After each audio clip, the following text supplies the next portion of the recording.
the thing that's cool about him is he can take my uneducated musician speak, know what I'm talking about.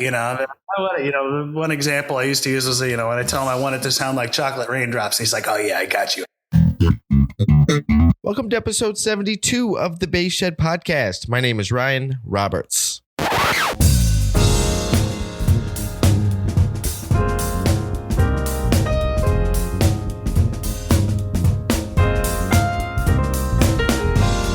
Double bass players, everything you need for the double bass can be found at lemurmusic.com. Basses, bows, strings, sheet music, bass accessories, pickups, preamps, amps, bags, cases, everything you need for the double bass can be found lemurmusic.com. Use the promo code TheBassShed, all one word, for 10% off.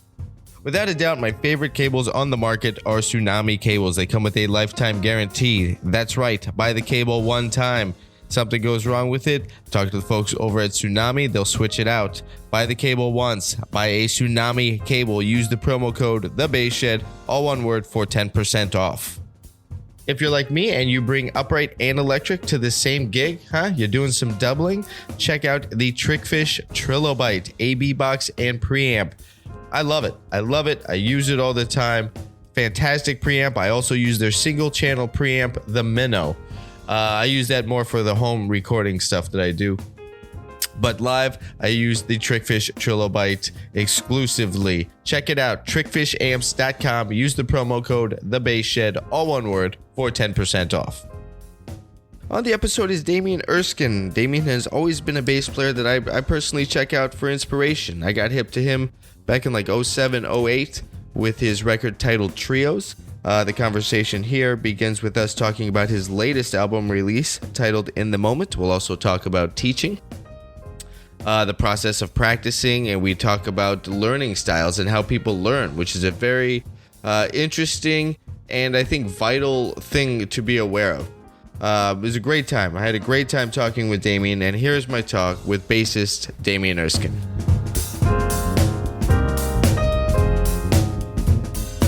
Good, man. How you doing? Doing all right. I was just checking out your records, actually. Oh, right on. Yeah. Beatrice and Seven. I like it. I blame, piano players are to blame for that one. I like what you guys did with the hits on that. Like after, okay, it's in 7, cool. What are they gonna do at the end? And then there's a little amendment on the back end there. It's a great arrangement.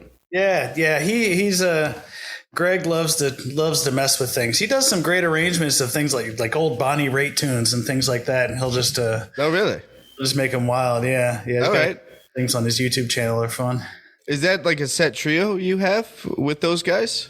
Yeah, it was kind of became the COVID trio. I mean, I played with them a bunch, and we started doing some streaming gigs and did one, and it sounded so good. And we were kind of like, oh shit, we should record an album, and then yeah. We did, and then just kind of kept doing them. Oh man, well, good on you for actually doing it. Like all the times that's been said, yeah, this band sounds good, we should do something, and then you don't see the guys for 2 years. Yeah. It's sweet that you did it. Yeah, none of us had anything going on, so we actually recorded that over. Right. Do it. Let's actually do it. Yeah. You're killing. You teach at the college up there, right? You're in Portland. Yeah, Portland. I teach at PSU, just adjunct, just private bass lessons. What's the school scene like on post? I have some friends that run the program here in LA, and I think they just started classes back in March, having kids show up. Actually show up. Yeah. My the attendance is light. I've got 2 minor students. They've never had a ton of electric players. So I think the most I've ever had there was 4 or 5. That's a lot. It's college. Yeah. For that side of school, I mean, it's not really a jazz, they have a decent jazz program with some good educators and players, but that's not really PSU's focus. Okay. So yeah, it's good for the size. Yeah. But cool. But actually the room that I teach out of there is kind of an unventilated closet. So I just told them I'm not coming back to school for a while. So one kid I teach remotely and the other one comes here to my studio, and we just Perfect. do the thing. Yeah, that's a lot easier. I mean, you don't really have to be there. You know, Yeah, for two students, like whatever. yeah. Why, parking downtown and paying for parking and all that stuff. Like, Right. Oh, is that where it's at? It's in downtown? yeah. Yeah. I've only been to Portland once, and that was a long, long time ago, like 20 years. First time I came to Portland was about 20 years ago, and I played at a club in what's called Old Town, which is like the grimiest, methiest part of town. Okay. Calling my girlfriend at the time, just being like, "This town's a dump. I never went." But yeah, it's a cool town. There's a lot of good spots, a lot of good pockets. How long you been living there? When did you make the move? 2003. Okay. So it's been a while. What prompted that? Kind of ran out of places to be. I was in the Bay Area. Okay.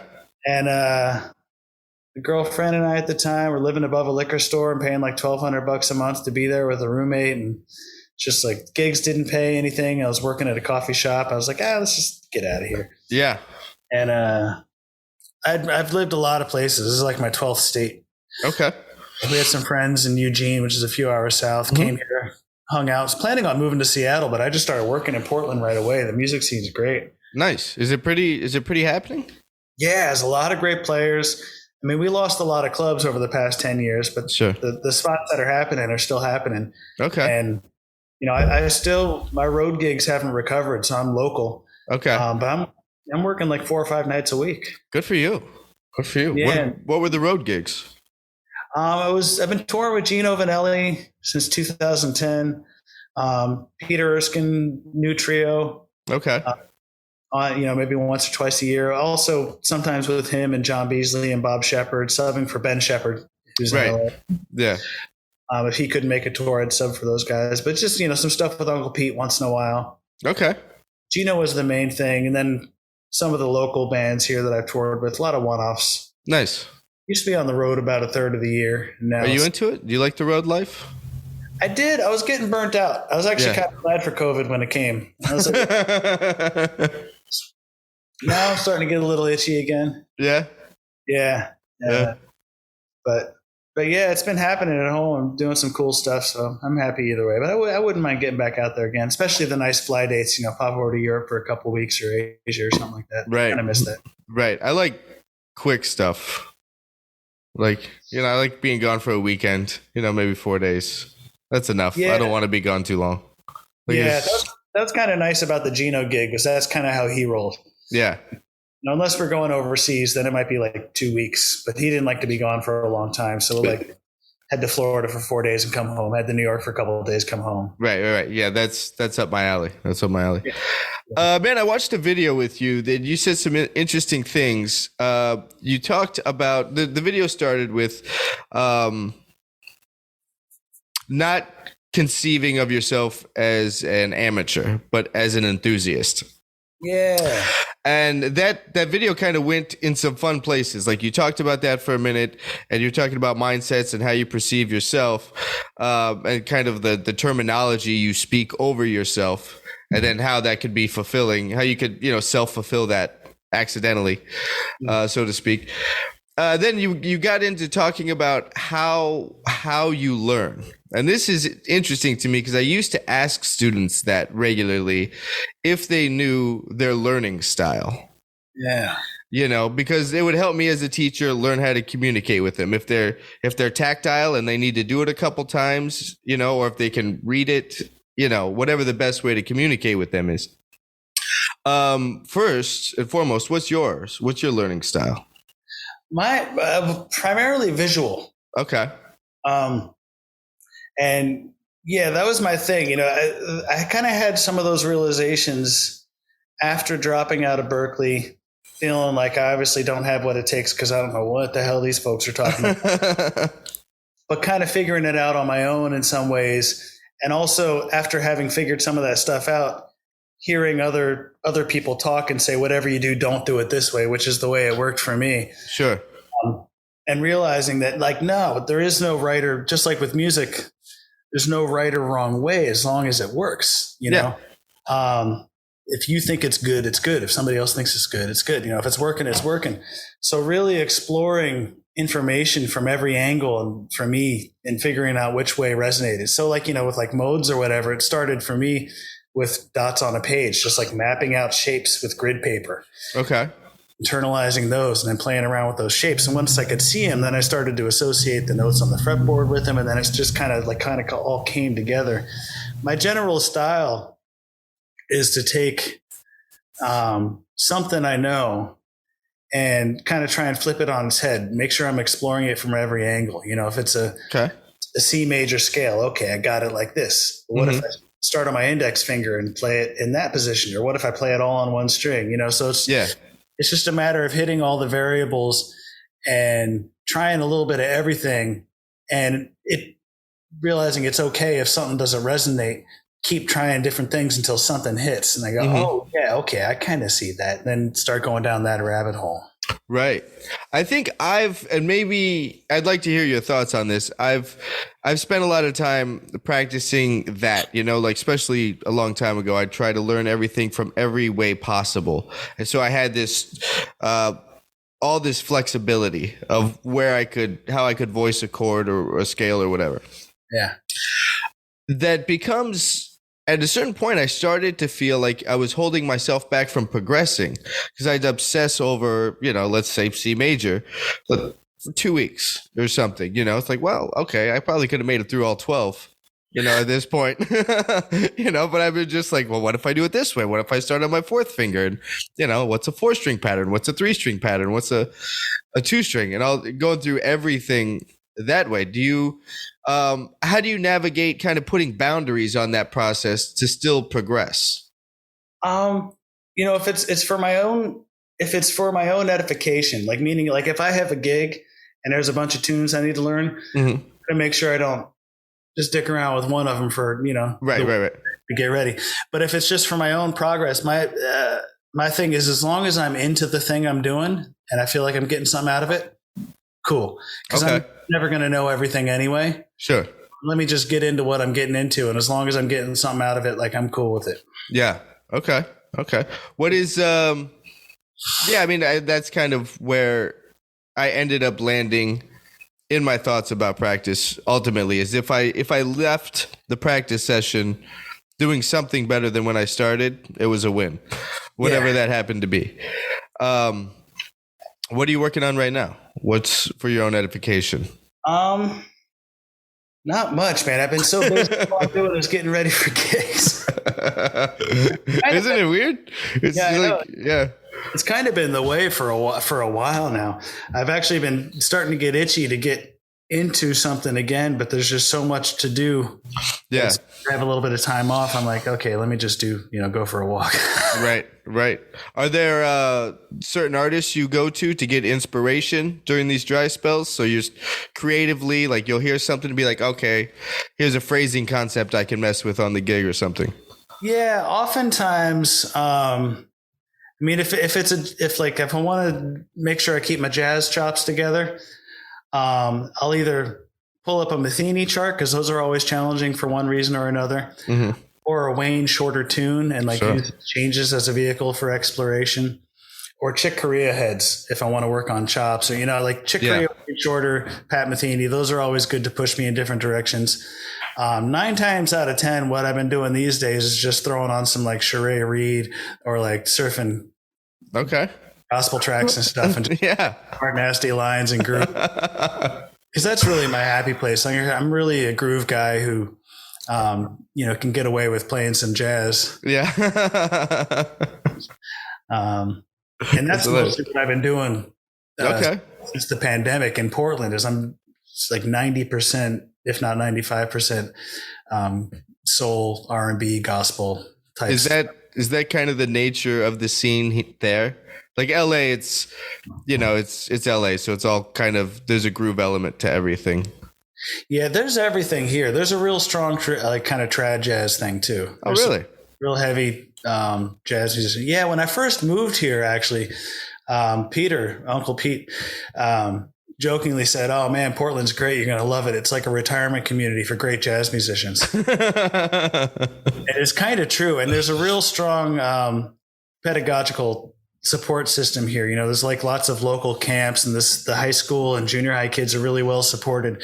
Okay. So there's a lot of really great young jazz musicians. Oh. There's good jazz jams. The jazz scene here is really strong. So I try to keep those chops in shape too. Yeah. What was the like initial music that got you into playing? Was it R&B, groove, soul, that thing? Or was it jazz? And you're listening to Upright Guys, but you have an electric. No, I didn't get into jazz till much later. I was originally a metal drummer. Okay.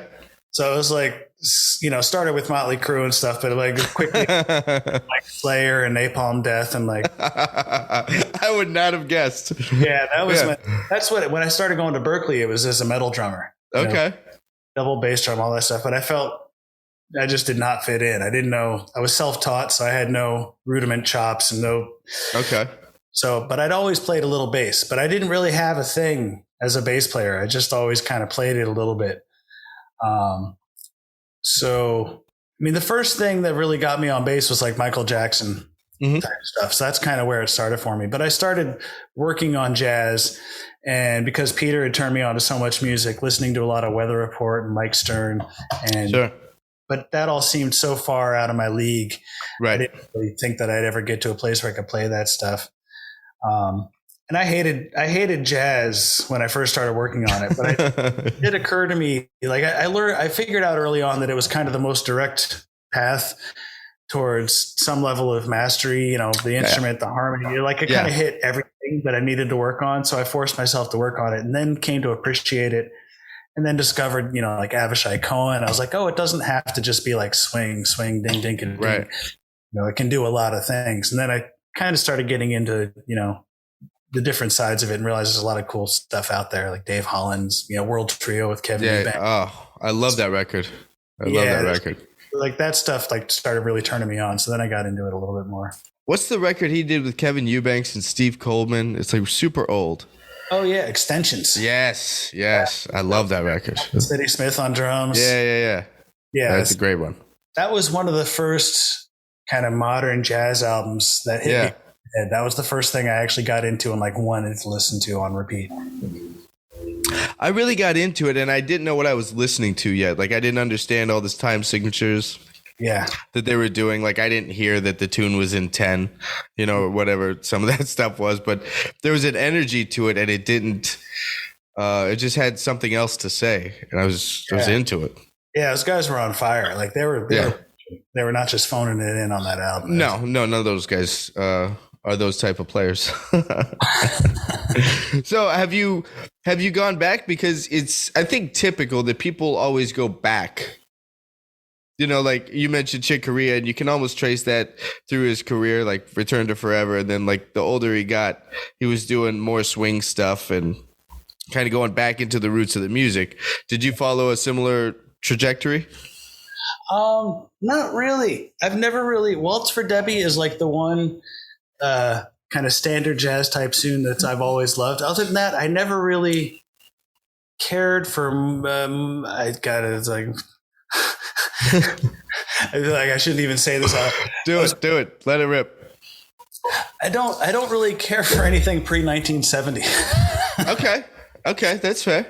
Like in the jazz world, like this, the 70s stuff, there's a lot of cool fusion stuff. Certainly all the Herbie stuff, Thrust and all that, the fusion, beginnings of fusion and all that.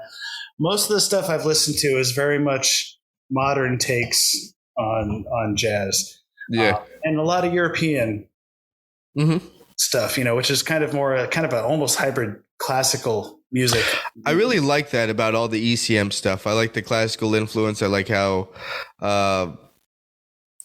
their relationship with the beat and the pulse within that music and what they do harmonically. It's a different thing. I mean, it's like taking the blues out of jazz and then you have this. Yeah. And it's really cool. It's really cool. It's a very cinematic thing. Yeah. I'm into it. I like that, taking the blues out of jazz. And this is That's what I feel like it is. Some dude named Bjorn, but it's crushing. Yeah, exactly. And what's weird about me is, a lot of people consider me a jazz bass player, and I do not. One of the things my students are always surprised by is that I don't know a single standard. I'm teaching in the jazz program, and they say, well, I've been working through Autumn Leaves. I'm like, okay, let me whip up iReal Pro real quick. Yeah. Like, when it comes to jazz, I am just I taught myself how to look at a set of changes and play them. Okay. and sound natural while doing it. But I'm reading, I'm connecting chords and I'm reading. I don't know a single standard. But then what about standards tunes? Like, actual proof and nothing personal, and like those tunes? More so than standards, but actually not even really. Okay. Honestly, I've always done the freelance thing, and I've always just done so many gigs. At any given time, I'm playing in like 12, 13 bands and just like mixing it up. That actually I'm a crutch with my iPad. Like I've got like 5,000 some charts on there, and I build set lists for every show. And I'm reading damn near everything. I'm always really proud of myself when somebody calls a Bill Withers tune. I'm like, oh, I know that one. yeah, I got that one. I don't need a chart for that. Yeah. What are we playing? Blurred Lines? Yeah, I'm all over it. Exactly. Yeah, it's a real handicap. I do have, I have good ears and I can follow along. So, not completely dependent on it. But yeah, I actually don't have like a super deep reservoir of tunes on call. Mm-hmm. Playing at any time. So then how did you go through, what was the process of curating the standards that are on this, your latest record? Mainly tunes that I've played with people around town that like kind of stuck in my head. Like, oh, that was fun. Like, that's cool. Always dug playing Nardist. There's something about it. Always kind of fun for me to play. Or that major minor shift. Yeah. It's just like something interesting. Beatrice, Greg called that one and we did it. And I was like, oh, that was cool. Okay. Yeah. So there's a couple of them on there that were just like, those guys said, what about this? And I said, sure, whatever. And then the rest of them were tunes that I've had remembered playing and really enjoying. Okay. Yeah. Nice. Do you do a lot of trio gigs? Do you do bigger band when it's jazz? Do you work with jazz singers? Like, do you kind of work the gamut of group size within jazz when you do those gigs? Pretty much, but mostly piano trios. Okay. That seems to be the thing, which is cool with me because I love the way electric bass and piano sound together. Mm-hmm. Something about those sounds that I love. That's why I love the trio with Peter Erskine and Vardan of Sepien. Vardan's amazing. I did one gig with him years ago. It's I don't know if he'd remember me, but it's playing with him is. And then I heard his group with the strings. What was it? Voce, Vardan of Sepien Ensemble. Yeah. It's just brilliant writing. I'm a big fan. Not only are we good friends, but I'm also one of his biggest fans. I just love his music and his aesthetic, his musical aesthetic. Yeah. What unison lines for bass? There'll be a lot of bass lines written in unison with his left hand, and I just love the sound of that. Yeah. What kind of thing are you doing with Peter Erskine? Well, there was that trio was kind of the main thing. Okay. That started in 2009. I was in LA for the NAMM show, and he just shot me a text and said, just got asked to put together a little South American tour. They want a new project. Do you want to swing by the house and play with Vardan and I? Great. And I did. And it totally, the first thing I said after we played was, it sounds to me like you need a good upright player, but I'm down. And, that was very cool. Peter was very generous and held my hand a little bit, made me feel comfortable and taught me how to fit in and not feel like I needed to try and impress anybody, but just play the music, like relax. Yeah. Do the thing. And I learned a lot playing with those guys. And we do maybe once a year, twice a year, do a little run somewhere. Okay. It's very cool. Is it still in existence? Do you have anything on the books or talks of doing anything? Well, actually, one of the local club owners here, I had brought them to Portland once to play a club called Jimmy Mac's, which is no longer in existence. But one of the club owners here was at that show and loves that trio. And he and Peter were just emailing me talking about bringing them back. So hopefully we'll get something here in Portland coming up. Cool. How do they respond? The people and patrons of Portland, they still go out in the rain and they just accept it? Because LA, if it's overcast, no one gets in their car. Oh yeah, no. I mean, Portland here, everybody's used to it. Yeah, people even use umbrellas here. Just like it's whatever. Like, we're just doing this. I'm gonna get wet. It's fine. But there's a club called the 1905. We play a lot, which has 4 seatings a night. Usually a happy hour gig. One band will do 2 separate seatings, and then on the weekends we'll do a late show. Like I just did a midnight show. Wow. There. And yeah, people hang. People love music here. That's cool. Is it possible to get all 4 gigs? It is. I mean, like I would personally at least try to do that one time to see, like, put myself through the ringer. I've definitely done the thing where I've done 3 of them, like the 3. Oh yeah, you got the hat trick. Yeah, exactly. And then the late night set, which is always nice. Man, like, man, getting paid for 3 sets that I don't even have to. And you don't have to load in once. It's amazing. Yeah, perfect. So I bring my bass and my iPad, and I'm good to go. Oh, they have a backline. Yeah. Oh, sick. Let's talk about gear. The bass you play, is it a custom bass? And please pronounce the name of the bass. Yeah, the guy's name is Pete Schold. Schold. Okay. Jold. And actually, I just got, I have 5 of his basses now. 2 6s, Oh, wow. 2 4s, and I just got this 5-string. Okay. First 5-string fretted bass ever, and first bass ever. Okay. Got this like a month ago, and I've been loving it. But yeah, Pete Schold. And all my basses from him, they're all passive. Okay. This one just has volume tone. There's 2 pickups inside of this thing here. Okay. Are those in like standard position? Like, for the people that can't see it, it's got a ramp covering the pickups. Yeah, he actually makes the pickups are actually molded inside of this thing. It's not even a cover. Oh, really? He does all the stuff. He has the pickups wound by a person, but then he makes the cover and puts them all in. I don't know where they are. I'm not the technical guy. Yeah. Okay.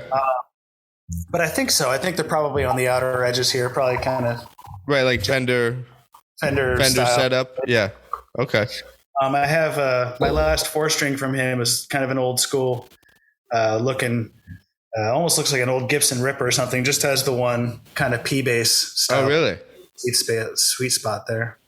Yeah. And so, is there anything besides the fact that that's doesn't have a headstock? Is there anything different internally with it? Like, it's the normal pickups that are in your other basses. Yeah, and the same body woods and all that. He has the pickups. Pete's really good. He used to play professionally in Vegas. Okay. Player knows the thing that's cool about him is he can take my uneducated musician speak know what I'm talking about, Yeah. One example I used to use was when I tell him I want it to sound like chocolate raindrops, and he's like, oh yeah, I got you. But so he'll whoever he has making his pickups, I'm not sure who winds them, but he'll tell them, like, use ceramic magnets on the front pickup and this on the back pickup and overwind the back pickup. He like knows all those combinations of things, and then he does the woods. Other than that, this is the only bass I have that doesn't have a 16.5 millimeter spacing. I usually have narrow spacing. And that he wanted to try a headless thing because he's just getting into it, but he said he couldn't do that on the headless. So this one's 17. But other than that, that's like the only thing that's unique about it. Was that a little bit of a learning curve? Were you finding some stuff like, oh, right, it's over there now? Yeah, well, this whole thing, there's 3 things. 3 things. One, the spacing was just a little bit wider than I'm used to. One, I've never played a 5-string.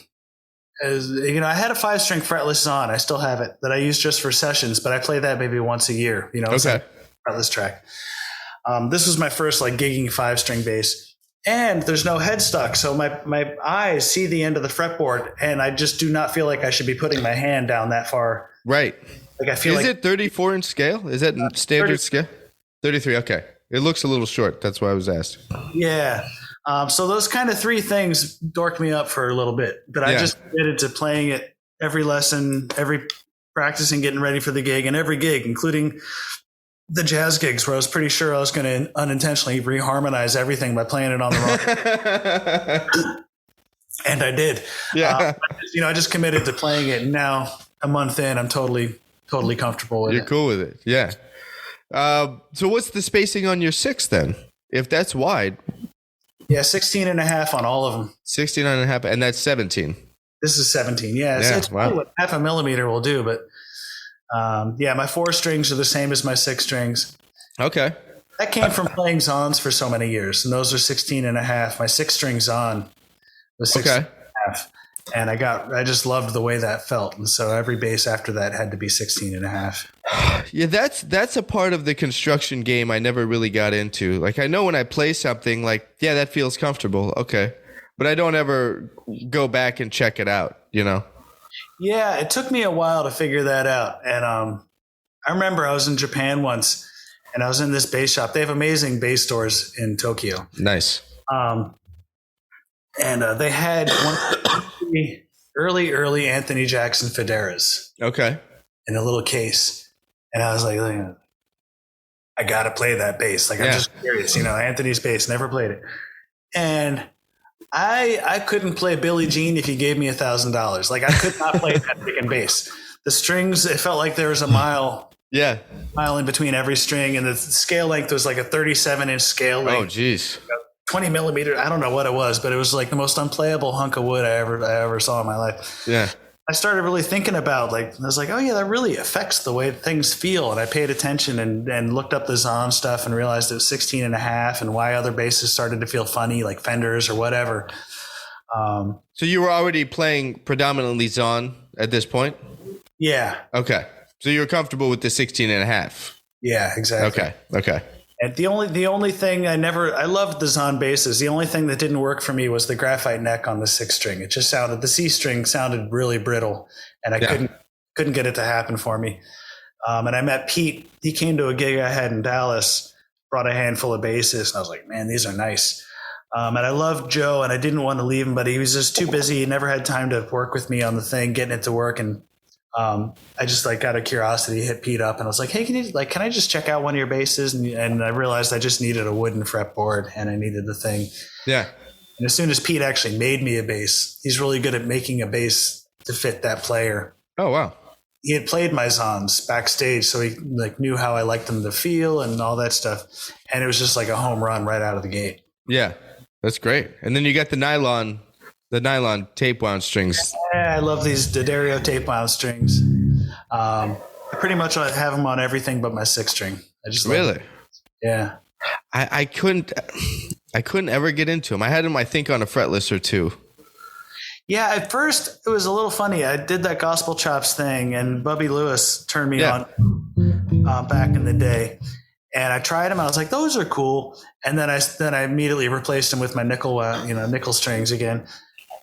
But as my taste, my ears have slowly started wanting just thumpier and darker basses. Okay. And so I started trying the tapes again. And I just kind of left them on there for a while and fell in love. And now just everything but my 6 that I play. I agree with you that I like the darker sound too, but I went with the D'Addario half wounds. Yeah, I find those. Those felt funny to me for some reason. They do. Yeah, like they do feel funny. But then if I played a bass with round wounds, I'm like, what? What is this? Why am I playing sandpaper? These are way too coarse. Yeah, that's how steel strings feel like Velcro to me. Like I feel fingers just literally stick to the string and I can't pluck. Half rounds were just a little too funny.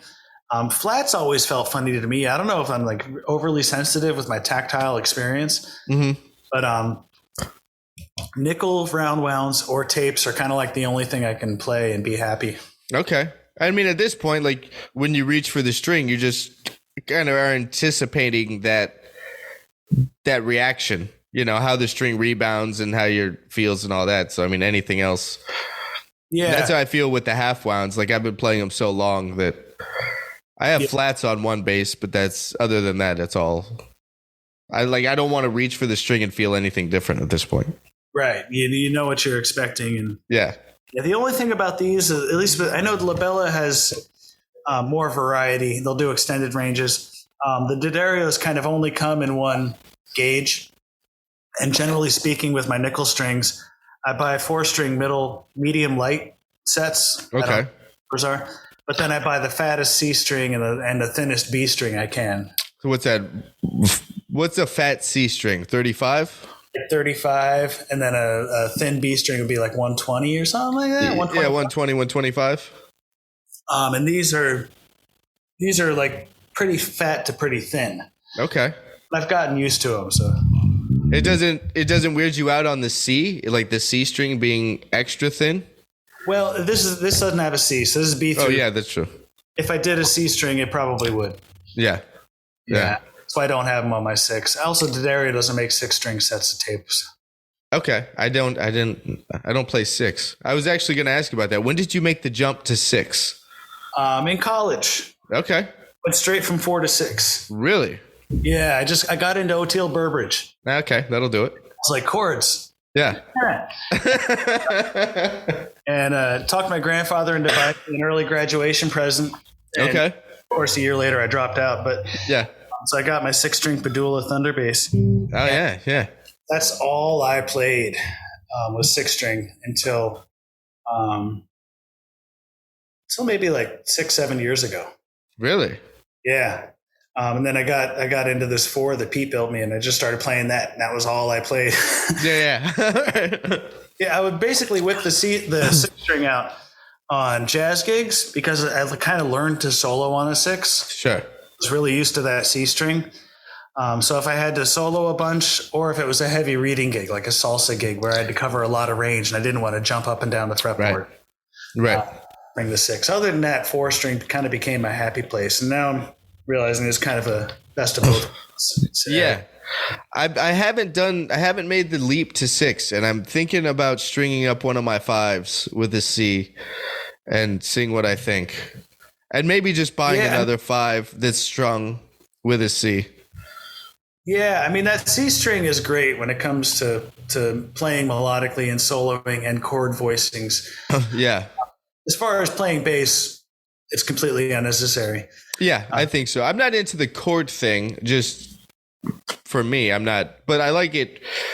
I like it because, you have the extended upper range. They can sit on top of a band in a different way. Yeah, you get in the horn range when it comes time to create a melody kind. You can get up there without being up here. Without reaching for some weird stuff in an awkward hand shape. Yeah, and the strings, that as opposed to that note on a C string over here, it just sounds different when you get. I don't know if it's more string vibrating or what. Sure, right. Is that 24 frets? Yeah. Okay. Nice. You got a couple books out. What was actually? I'm going to pull them up. Right, I got it right here. Cool. I think I have it right here. I had it right here. I thought this was funny. Now in Mandarin. Oh yeah. Was there a big demand to have the book in Mandarin? Well, I did do. I was teaching quite a bit with jazz education abroad. Okay. Till the pandemic, and we'd go to countries that were underserved in the world of jazz. Okay. So every year, for about 5 or 6 years, I was going to Thailand, Lebanon, Cyprus. We go to Beirut, Cyprus, and Bangkok. And then for the first 3 or 4 years, we're also going to Shanghai and Beijing. Okay. And so I was teaching out there a fair amount. I also toured out there a fair amount, mostly with Peter. So I was in China a lot for a while. And somebody hit me up at one point in Shanghai, and it was going to be released. Shanghai Publishing wanted to release the book because there's no real jazz books in Mandarin in China. And so how are the students getting information? Internet, YouTube. Okay. Yeah, basically YouTube and Facebook and all that stuff. Okay. So yeah, and then because of COVID, Shanghai Publishing said, we're not going to put out any books like that for a while. But then the guy who was already doing it just said, can I put it out? And I was like, I don't even know if I'm ever going to see any money from it. But I was like, yeah, go for it. Just make it available to people. I don't really care. Just do it. Yeah. So yeah, he translated it into Mandarin and got it out. Nice. So that book is The Improviser's Path. Walk me through this book. Is this kind of like an effortless mastery thing? Is it about the internal game of improvising, or is it about a technical on the bass thing? It's more of a technical on the bass thing. I've actually thought if I do another book, it would be more of the internal game, because I think mindset is probably one of the most important aspects of learning. It's huge. But The Improviser's Path was basically my journey. I think the reason why people do like that book is because it's my journey of understanding from the C major scale up to improvising through changes and reading charts and all that stuff. But coming from the perspective of one who didn't get the jazz school thing, like I didn't understand the vernacular and the terminology, and I tried. So it's more of a plain English, like okay, here's how this stuff made sense to me, and the order of progression through that. Is that progression different than something they might find in some kind of textbook or other? Like, how does the progression different? I guess is the question. I'm not versus other things you've read or come across. Yeah, well, what's funny is now the way I understand things is much in line with the way I didn't understand things before. I think the thing that was never presented to me was the plain English version of this, but also the why.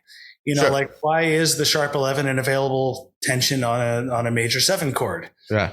It was kind of, it seemed like all the answers I got were always akin to the parents saying, because I said so. Yeah.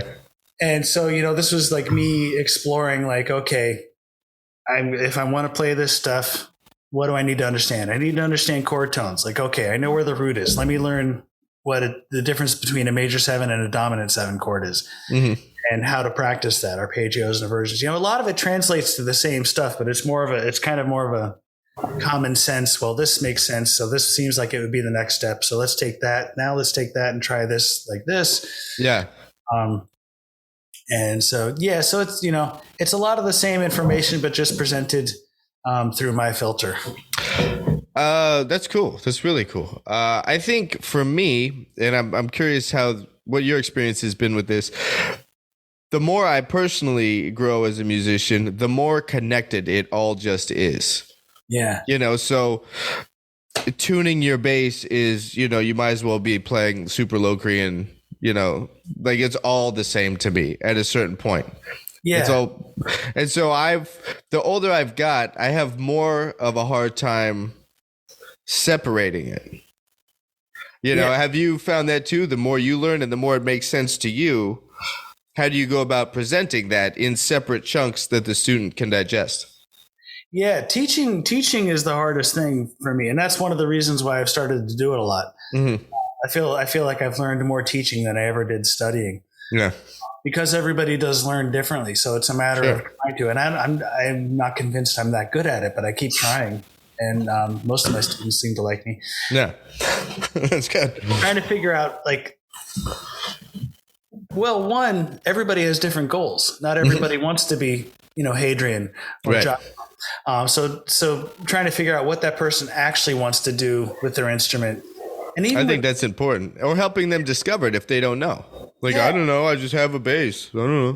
Yeah, exactly. Helping them explore that thing, and even my kids in school, they're in school, so they have to do certain things every term, but still, like on the sidelines, I'll be like, so like, what do you want to be doing in 5 years? Like, you want to be a freelance dude? You just want to be a little better at jamming with your friends? Let me help you move in the direction you actually want to be moving in, regardless of the fact, that the school wants you to have 30 tunes memorized by the end of the year.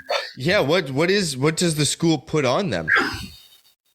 Basically, each student, the jury at the end of the year, every student needs to keep a practice log and come prepared with 5 tunes memorized, melody, play bass, improvise. And then that's the cumulative. So like by the time they're on their last senior year, whoever's at the jury might just call one of the tunes from the first year. Sure. To play that. Like they want you to have a repertoire. Okay.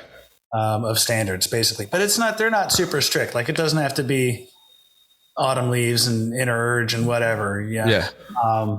Do the students get to pick the tunes? Yeah. Okay. That's cool. I'll pick the tunes, but I've had students, pull like, Teen Town or, pull different things off of, Funk Herbie albums, it's like, depending on what they're working on. And as long as we can kind of justify it through the lens of their musical discovery, all the school really wants to see is that they're working on something and they're making improvements. Yeah. Okay.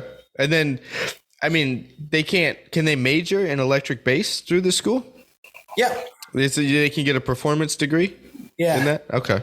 Yeah. All right. I'm trying to think when I went to school. I don't know if that was an option or not. I can't remember.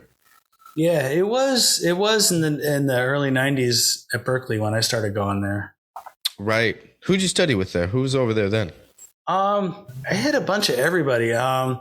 Whit Brown a little bit, Bruce Gertz a fair amount, Joe Santerre a little bit. Danny Moe was kind of my dude. Like we just connected. Okay. He was the groove guy, and I really dug that. And then later I dropped out. Later I was back in Boston in like 2000. So I went back to wrap up a few classes. I was like, hey, why not? I'm in Boston. Let's see if I can meet some players and figure some more stuff out. And I worked with Dave Buddha, who was great. Okay. He's a good hang. He's a great player. Man, I actually just did a podcast. I didn't think about this. With Jimmy Jazz Prescott, who plays with G Love in the Special Sauce. I think he was at Berklee right around the time you're talking about. Oh, probably. Okay. I was my head was not in the game. Yeah. I was the world's most average student, and I spent most of my time hanging and doing other things and like chasing girls and going to parties. Like I was the world's worst student. There's a reason why I didn't understand what they were talking about. I think there's something to that because I suck as a student if it's not something I want to learn. If I'm uninterested, I don't care. And so like, institutionalized education, I can't connect with. Yeah. Because there's stuff you just have to like jump through these hoops to get the grade, to pass the thing, to move on. Well, that's the most important aspect of learning I've come to discover is that you really have to love the process because it's a pain in the ass. Yeah, all of it is. It's something. If you don't love the journey, you ain't gonna do the work. Right. So at the time, I hated jazz. I just knew I liked music more than other jobs envisioned. So I thought, I'll go to music school. But I wasn't into anything that these classes were talking about, except for my lessons with Danny Moe, or be listening to like Meters tunes and talking about Junior. But like other than that, I was like, I don't really see. It's like when I was in fifth grade and we were talking Civil War history, and I was like, I don't know. I don't care. This. I don't. Later on you realize, okay, there's some stuff I need to know about that and why. But at the time, if you don't care, you just can't get yourself to do it. Yeah. And that's as a tangent, the Civil War is kind of a heavy topic for, you know what I mean? Like, and now that I understand it as an adult, like that's a heavy topic for like fourth grade. Like, like wait till someone's in like eighth grade and kind of can understand what's happening there culturally. Yeah. But like fourth, fifth grade, come on, let's lay off with the Civil War. Right. But I think even understanding why it matters so much, like you just don't have the perspective at that age. Sure. That was as soon as I said it, I was like, man, that was a weird example to use. It should be known that those type of hate crimes happened. This is my public service announcements. It should be known, and children should come up in a country knowing the dark history of this country. That being said, I don't think they're old enough to fully understand the relevance of it all. That's all I meant. At that age. Yeah. You're too busy like crashing your bike. I mean, that's what I did. I don't know what 10-year-olds now do, but crashing my bike and that's pretty much it. Throwing water balloons. I don't know. It's just dumb stuff. Well, now I think it's pretty much all Fortnite and Geometry Dash. I don't know. So with learning, you really have to love the process. So it's a matter of, and that's another thing. The students are like, what tune should I transcribe? What tune should I learn? I'm like, man, let's find some stuff you like want to know. Yeah. If you don't, because if you're not into the tune you're learning, you're not going to get as much out of it. Sure. Find the things that that interest you, and then use those as the vehicle for exploration. Who were some of those players for you that kind of like, oh man, what are they doing? I got to check that out. I got to transcribe them, or I have to get into this approach to improvising to kind of decode what I'm hearing. Who were some of those guys for you? Well, groove wise, it's Sheree Reed. And he's like my dude. Munir Hassan. Who is it? Munir Hassan. He lives in LA now. Really? Cat moved to LA from Paris. Okay. He's equally bad on the guitar as he has the bass. You got to check him out. Yes, I do. Okay. Munir Hossn. Well, I'm going to write this down. Hold on. He's like the baddest dude on the planet. Huh. And How long ago did they move here? Like a year or two ago. All right. Quincy Jones, from what I understand, Quincy Jones kind of got him to move to LA. Like, I mean, if you're gonna have a reason to move to LA, Quincy's a great one. Yeah. How do you spell his name? Munir. Munir. Hossn. Hoss. Okay. Yeah. He's been crushing the YouTube game for years. So you'll find some old clips. A lot of them he's playing guitar. Okay. He's nasty on that, but his bass playing is also nasty, and he's got a beautiful voice. The thing that's nice is, a lot of the YouTube stuff is pretty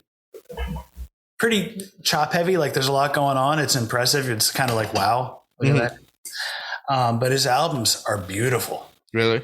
Yeah, and you don't get that sense listening to his albums. He writes beautiful music. Okay. His latest album is called Vientre, Vientre. Okay. And it's lovely. All female band too, except for him. It's kind of his mother passed in the past few years, and it was kind of a tribute to her. A way to honor women. That's great. So I'm super into him. Etienne Mbappe. I love his music. I love exploring his sense of melody. Cameroonian bass player, lives in Paris. Okay. And yeah, the jazzy jazz solo thing. I haven't really been paying attention to that so much. It's been more just groove stuff. Yeah. Like, listening to different gospel albums, just throwing on Spotify and letting it take me down the rabbit hole. Okay. Lately, I've been super into. I'm late to the game. I just discovered PJ Morton's Gumbo album like 6 months ago. That might have been the record I heard. I just got hip to him like maybe, I don't know. 2020 didn't exist, but right. So it was either like a year and a half ago or 2.5 years ago. It's been fairly recent that I just got hip to him.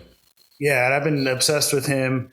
Been listening to a lot of Robert Glasper's Black Radio 3 lately. Mm-hmm. And yeah, a lot of the Corey Henry Funk Apostles, just because of Sheree, just like digging into the way he approaches his lines. Yeah. He's kind of like the Jimmy Johnson of the groove world. Like, there's never well put. There's nothing more, nothing less than exactly what should be there, and just placed perfectly. Yeah. There's no fluff. It's not too lean. It's not too fat. It's just the right thing. Right. Yeah. I mean, that's I always check in with Pino for that stuff. Like, Pino's my guy for that thing. Yeah, Pino's the other dude for that. Yeah, like it doesn't get any better, really. Like, it's insane. Yeah, and it's like certain people, like Pino, Sheree, Steve Jordan on the drums. Mm-hmm. He can just play eighth notes on the hi-hat, 4 on the floor kick drum, snare on 2 and 4, and you're going to go, how does that sound so good? Like, what are you doing to that? It just like sits exactly where it needs to sit. Yeah, and he's got like a sound, like, when it's Steve Jordan by the tuning of the drums, it's a sound. And I'm sure drummers can pick that out more with different guys. Like, I can hear Gad and I can hear Jordan. There's everybody else in between. I mean, I could probably hear Questlove. Everybody else in between, like, I'm not going to really get. Right. Yeah. But the fact that, I have such underdeveloped drummer ears, I can pick it out. He's got a strong statement. Yeah. Sonically. Yeah. So the book in Mandarin is the second book or the first? Because there's another book. You have the right hand book. Yeah, it's the second book. That one's in Improviser's Path is in English, Spanish, and Mandarin. Mm-hmm. Now, the first book is only in English. That's called Right Hand Drive. And I stole that title from Brian Beller, who wrote an article in Bass Player magazine about it. And he called it Right Hand Drive. Yeah. It's all about my 3-finger technique. I use my thumb a lot. Mm-hmm. That book started off after I did the Gospel Chops Shed Sessions thing back in 2009 or so. I started getting a lot of emails asking about the thumb thing. And so I had built a little pamphlet just because I found myself writing the same things over and over and over. I made like a little 12-page pamphlet that I could just like shoot people. Like, this is basically the thing. The overview. And then people started digging that. So I thought, well, it's kind of half-assed. Let me just make this a thing. And then I just said, screw it. And I wrote a whatever 150 page book about it. Okay. So it's basically thinking like a drummer and really working the technique so it's versatile and you're not painted in any corners, but your hand will just do what it needs to do to use 3 fingers, whether you're palm muting or not. So what's the overall of the technique? You're using thumb, index, and middle finger. Is it thumb up and down 1 and 2, or just thumb down 1 and 2? Couldn't double thumb to save my life. Yeah. I mean, you never know. Like, I don't know what people are doing with the thumb these days, so I had to ask. At the time when I started getting into the technique, I was touring with a banjo, bottleneck slide guitar and banjo player, Tony Furtado. And so I started picking his brain. The whole thing started because of the Zahn basses. You remember I mentioned that the graphite neck sounded a little too brittle for me? Yeah. So in trying to combat that, I started palm muting everything. Okay. And so I just started doing this, but I immediately got really annoyed with how handicapped I was. All of a sudden I couldn't play the lines I wanted to play.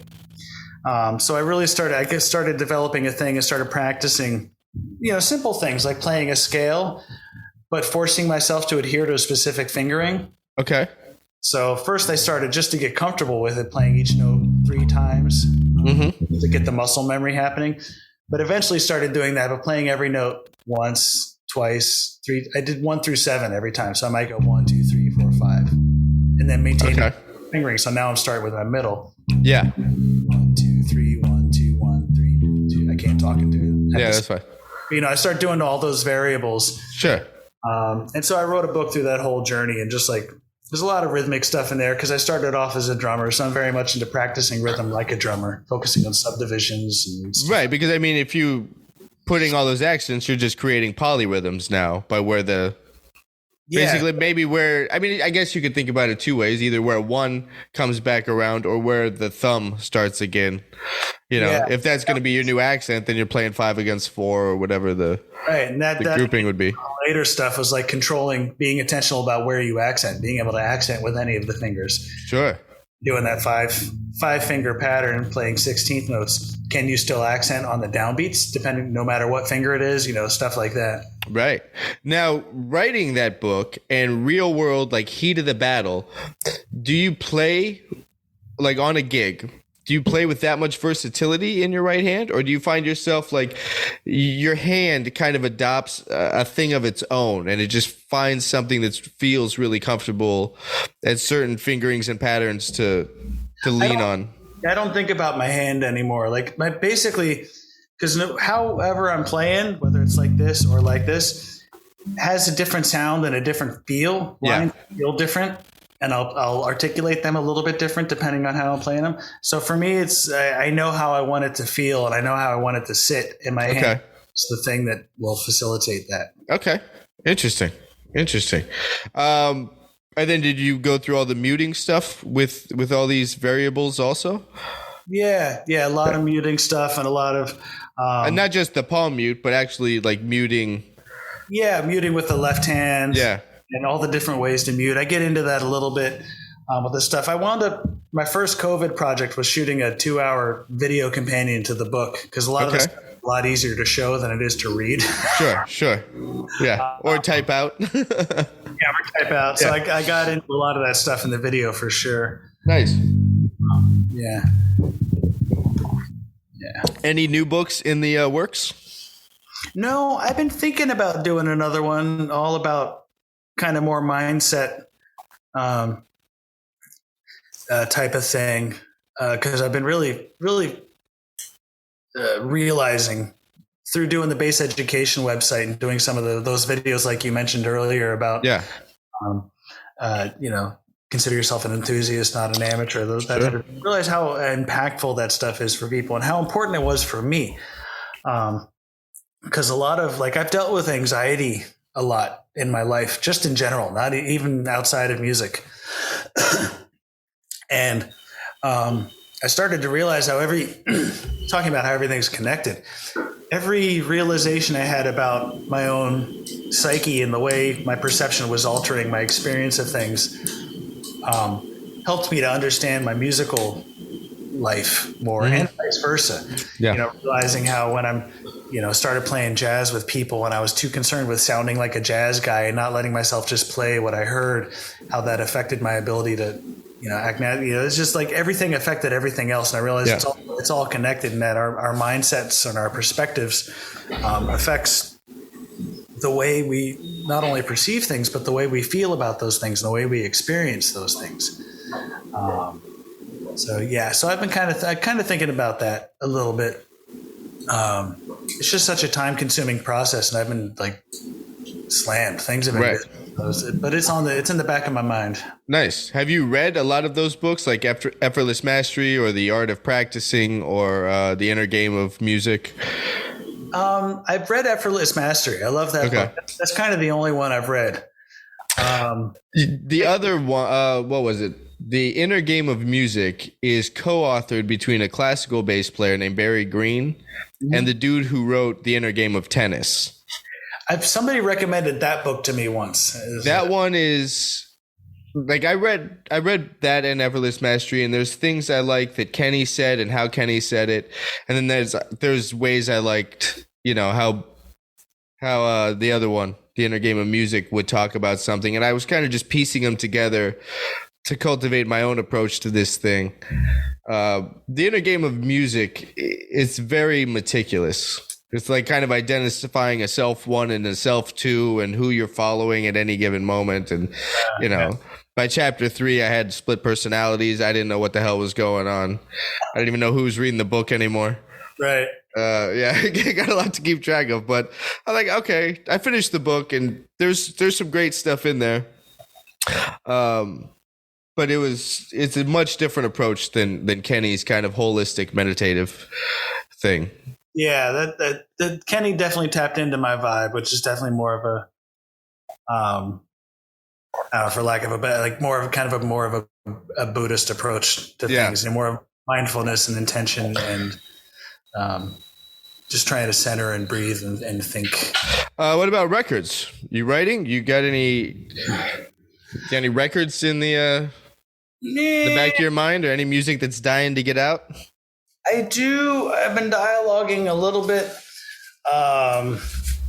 about maybe doing, with the last trio record, like part of me was kind of thinking, like, I don't really write all that much. I do it as a personal challenge and a way to, just like, because it's hard for me. It doesn't come naturally. So I'm like, I should do that thing. Yeah. It's not a thing that I do naturally. So part of me was thinking, that might be my last record. I don't even know. Really? I've been thinking about doing another one simply because I realize most people have a different perspective of the kind of player I am outside of the Portland scene. Online, it's mostly either jazz piano trio or kind of pseudo Afro-Cuban like fusion stuff. And none of that is actually like how I perceive myself as a player. Those are just things I do to challenge myself. Those are not my happy place. Those are not my comfort zone. Okay.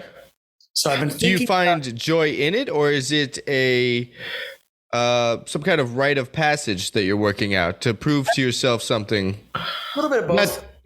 Not that you're trying to prove anything to the world by your playing, but I mean, I have that in my playing. There's things I'm trying to prove to myself that I can. Yeah, I enjoy the challenge of it. Like, for example, people ask me, why don't you like book, the Damian Erskine project, those kind of like Afro-Cuban fusion-y things? Yeah. Well, it's because I don't really like it. It's not the music I want to play. And kind of look at me because like, no, it's too self-indulgent. Like myself to write some stuff and then to try and record an album and put a thing together. But it's not actually the stuff I want to be doing. It was just kind of to see if I could. Yeah. And just because it was hard and it scared me. So I thought it must be good for me. Yeah. But so I've been thinking that it might be nice to do a record that's more indicative of my voice in its entirety. Okay. I play in some kind of Middle Eastern flavored flamenco. There's a band called Safarine, which is like a kind of Arabic flamenco hybrid group. And I love that. And there's, just a lot of soul music that I play around town. Sure. I represent that. And I was like, I could actually make an album that's more indicative of my musical journey. Maybe including some of the jazz stuff, but also getting into some of the deep funk stuff and some of the world music stuff that I do. Yeah. That's more intentional. Usually with each of these albums, I just put together a group and I'm like, yeah, let's do a thing. And then we do a thing and then we.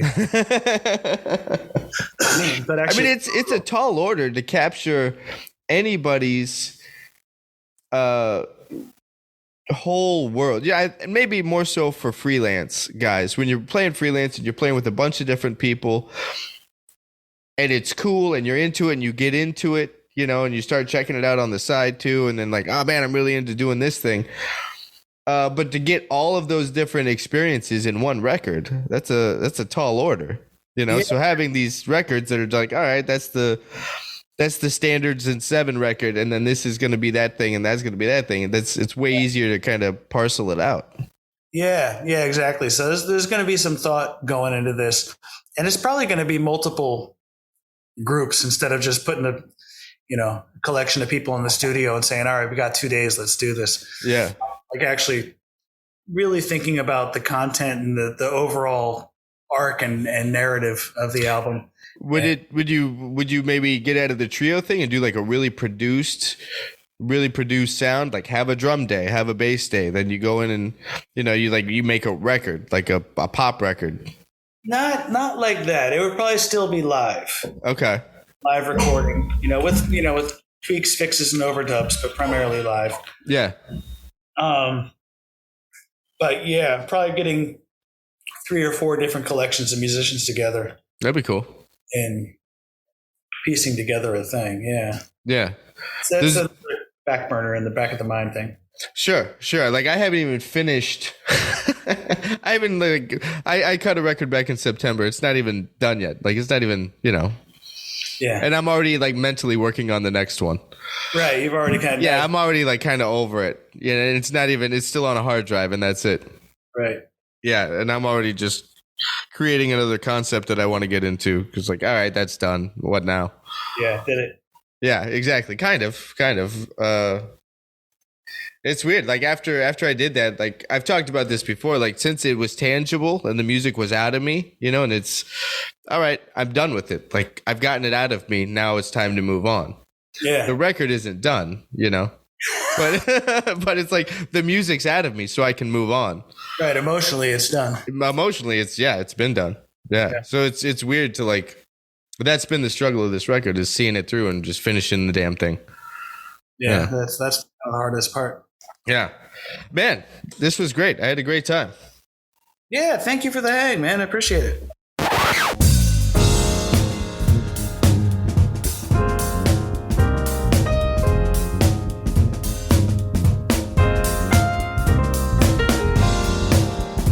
All right, that was my talk with Damian Erskine.